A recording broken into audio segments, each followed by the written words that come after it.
Aujourd'hui, on va s'attaquer à un sujet qui divise la communauté horlogère depuis des années. On va comparer deux mouvements automatiques mythiques, un suisse et un japonais. D'un côté, on a l'ETA 28-24, c'est vraiment le mouvement suisse par excellence, c'est celui qu'on retrouve dans des centaines de montres depuis les années 70. Et de l'autre, le Miyota 90-15, un mouvement japonais fabriqué par Citizen qui est arrivé bien plus tard et qui est hyper intéressant pour plusieurs raisons qu'on va voir dans cette vidéo. Et honnêtement, quand on voit les différences de prix entre les deux mouvements, on est en droit de se demander est-ce que le mouvement suisse vaut vraiment plus du double du mouvement japonais?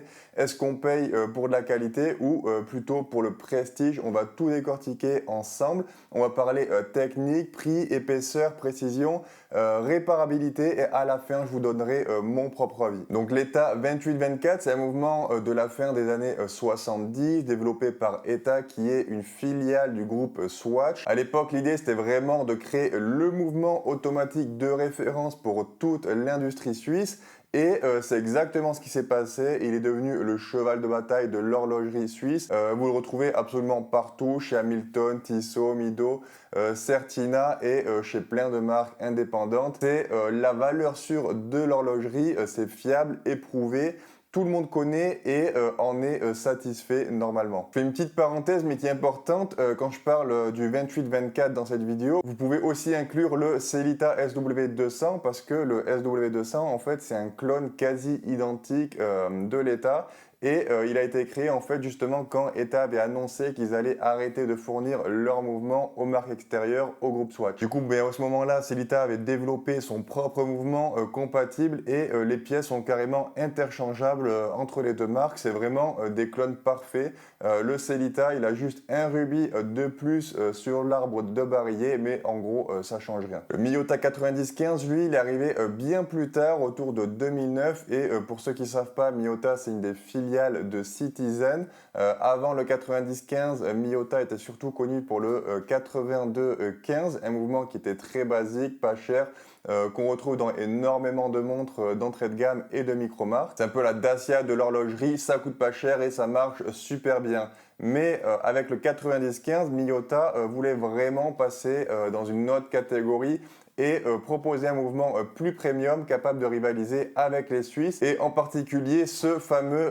28-24 qui était très réputé et qui l'est encore. Et on va voir que sur le papier, ils ont plutôt bien réussi leur coup. Avant de poursuivre la vidéo, si vous cherchez un meilleur bracelet pour votre montre, je vous invite à visiter la boutique Braxen, une marque de bracelets de montre. On a des bracelets métal garantis à vie, des tropiques, des NATO, des rubbers, on a un peu de tout et même les outils pour les installer. Maintenant, pour nos mouvements, on va commencer par les spécifications pures parce que c'est là qu'on peut comparer objectivement sans se laisser influencer par le marketing. Pour les rubis, le Miyota en a 24 et l'ETA en a 25, le Sellita en a 26. Honnêtement, la différence, elle est totalement négligeable à ce niveau-là. Ça n'a aucun impact sur la performance au quotidien. Et donc, pour moi, voilà, ça ne doit pas du tout être pris en compte. Enfin, ça ne doit pas être un critère pour en choisir un plutôt que l'autre. Ensuite, pour la fréquence de battement, le Miyota bat à 28 800 alternances par heure, soit 8 ticks par seconde. Donc, votre roteuse va se déplacer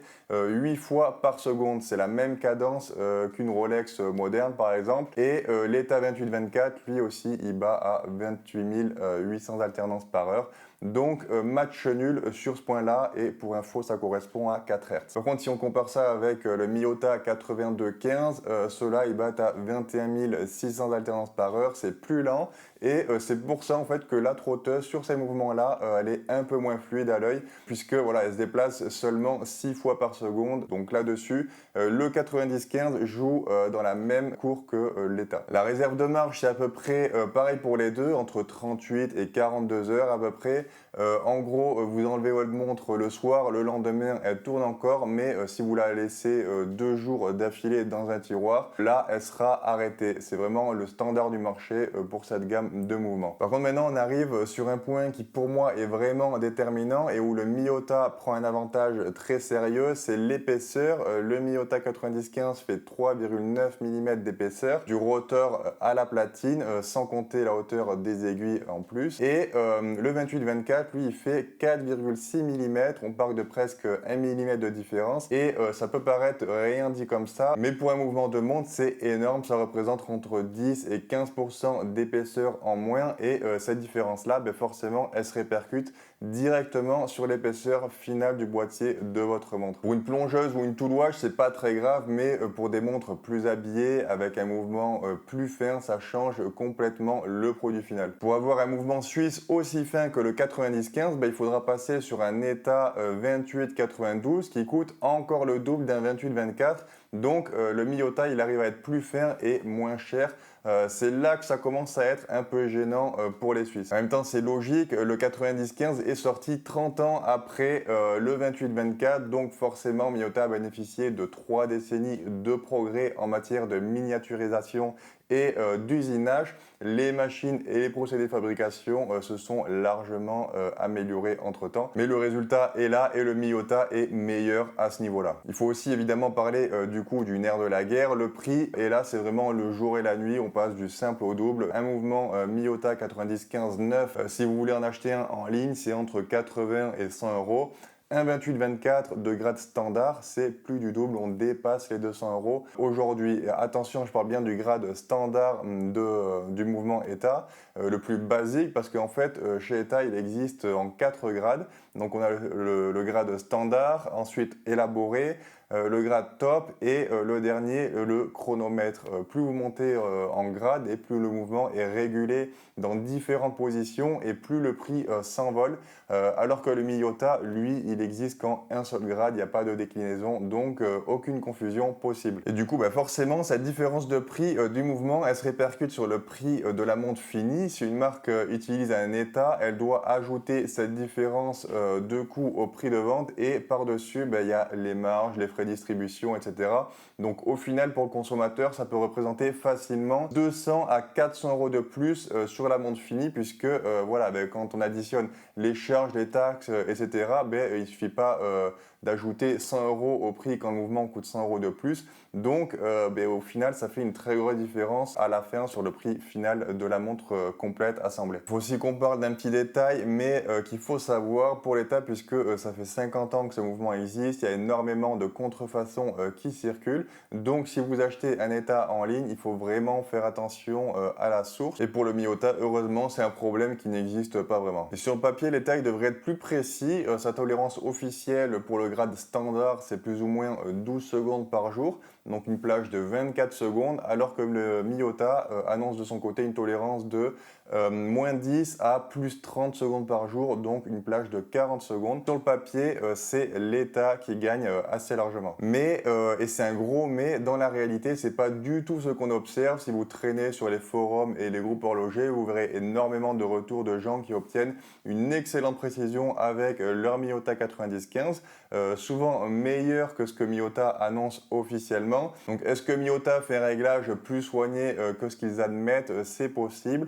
En tout cas, je sais que c'est le cas pour Seiko en général. Mais en tout cas, voilà, les faits sont là dans l'usage réel. Je vous assure que les deux mouvements sont comparables en termes de précision. Et de toute façon, les deux peuvent être réglés par un horloger pour être encore plus précis. Maintenant, il faut qu'on parle du remonteur qui est unidirectionnel sur le Miyota. Ça veut dire que le rotor ne remonte le ressort que dans un seul sens de rotation. Et dans l'autre sens, il tourne en roue libre. Et le problème, c'est que quand il tourne en roue libre, ça fait du bruit. Si vous bougez votre poignet rapidement ou si vous tapez légèrement la montre sur un bureau, vous entendez la masse oscillante qui tourne. Sur une montre de plongée avec un boîtier un peu épais, ça passe, vous l'entendrez très peu. Mais sur une montre habillée qui sera plus fine ou une fil watch légère par exemple, ça peut se sentir au poignet. Et même s'entendre, c'est un détail, mais je préfère le préciser puisque je sais que certaines personnes sont assez sensibles à ça et n'aiment pas voilà, sentir cette sensation de truc qui bouge. L'état, lui, au contraire, il est bidirectionnel. Donc le rotor remonte le ressort quel que soit le sens de rotation. Donc vous n'avez jamais cette sensation de roue libre. et c'est globalement beaucoup plus silencieux. Par contre, pour réussir ça, l'État il utilise un système de roue inverseuse qui est un peu son talon d'Achille. Si elle manque de lubrification, elle s'encrasse et on peut sentir des vibrations bizarres sur le poignet, comme le Miyota. Et même pire d'ailleurs, c'est déconseillé de remonter un état 28-24 à la main trop souvent, donc vous savez, à l'aide de la couronne. Et contrairement au Miyota, ces pignons de remontage sont assez fragiles et s'usent trop rapidement en fait. Moi, je vous conseille de la remonter en bougeant un peu la montre plutôt que manuellement pour garder le mouvement intact plus longtemps. Sur le Miyota, à l'inverse, il n'y a pas de problème, vous pouvez remonter manuellement votre montre. La sensation, d'ailleurs, elle est même ultra douce et fluide comparée à l'État. Vous pouvez le remonter manuellement sans problème. On sent vraiment qu'on a un mécanisme en plus qui est plus moderne et mieux fini que l'État pour le coup. Par contre, l'État, il a un avantage historique assez net sur la réparabilité et c'est logique, il existe depuis presque 50 ans maintenant. Donc on trouve absolument toutes les pièces détachées très facilement, que ce soit des pièces d'origine ou du marché secondaire. Et en plus, n'importe quel horloger dans le monde sait réviser un 28-24, c'est vraiment la base du métier. Pour le Miyota, les pièces sont un peu moins répandues, mais elles existent quand même. Le mouvement est tout aussi réparable en plus. Par contre, vu le prix d'un 90-15 neuf, dans pas mal de cas, en fait, c'est plus économique de juste remplacer le mouvement en entier plutôt que de payer un horloger pour une révision complète. Globalement, c'est ce qu'on fait pour tous les mouvements qui coûtent pas trop cher et qu'on trouve très facilement. Pour l'État, à 200$ le mouvement neuf plus la main d'œuvre de l'horloger, un remplacement complet peut facilement monter à 300 ou 400 €. Donc là, il vaut mieux réviser et changer les pièces usées plutôt que de tout jeter comme on aurait fait avec le Miyota à moins de 200 €. Et il faut aussi qu'on aborde un point qui est souvent ignoré mais qui est déterminant pour certaines marques. Le Miyota est un mouvement japonais, donc par définition, il ne peut pas être utilisé dans une montre estampillée Swiss Made, puisque les règles de la Fédération horlogère suisse sont claires. Pour avoir le droit de mettre Swiss Made sur le cadran, il faut entre autres que le mouvement soit suisse. C'est une des parties qui est non négociable. Donc si vous voulez une montre Swiss Made, vous êtes obligé de passer par un État ou un Sellita ou un autre calibre suisse quoi. Et c'est là où on touche à quelque chose d'intéressant. Est-ce que le label Swiss Made justifie à lui seul la différence de prix? Si on est honnête, pour beaucoup de montres dans la tranche 500-1500, le Swiss Made, c'est avant tout un argument commercial. C'est un peu comme le débat Made in Japan. Le label ne garantit pas forcément que tout est fabriqué dans le pays en question. D'ailleurs, je pense que j'en ferai une vidéo aussi puisque je me suis aperçu en fait qu'il y a encore des gens qui croient qu'une montre Swiss Made est forcément usinée et fabriquée en Suisse, alors que pas vraiment. Mais en tout cas, voilà, si vous voulez une montre avec écrit Swiss Made dessus, forcément, vous pourrez pas avoir de Miyota. Et pour conclure, je vais donner mon avis. Du coup, est-ce que le Miyota 90-15 est meilleur que l'État 28-24? Si on juge uniquement sur les critères techniques et économiques, pour moi, le Miyota est clairement devant. Il est plus fin, il est 2 fois moins cher, la précision dans l'usage réel est identique et le remontage manuel est beaucoup plus fiable et agréable. L'État, il garde quand même ses avantages. Le remontage bidirectionnel qui est plus silencieux, une réparabilité historique qui est supérieure, le système de grade qui permet d'avoir un mouvement réglé aux petits oignons si on y met le prix et bien sûr le passeport Swiss Made pour ceux qui sont vraiment attachés à ce label. Après voilà, est-ce que le Swiss Made et ses avantages valent le surcoût? Pour une montre à 3000 ou 5000 € peut-être, mais pour une montre entre 300 et 1000 €, à mon avis, le Miyota est le choix le plus intelligent.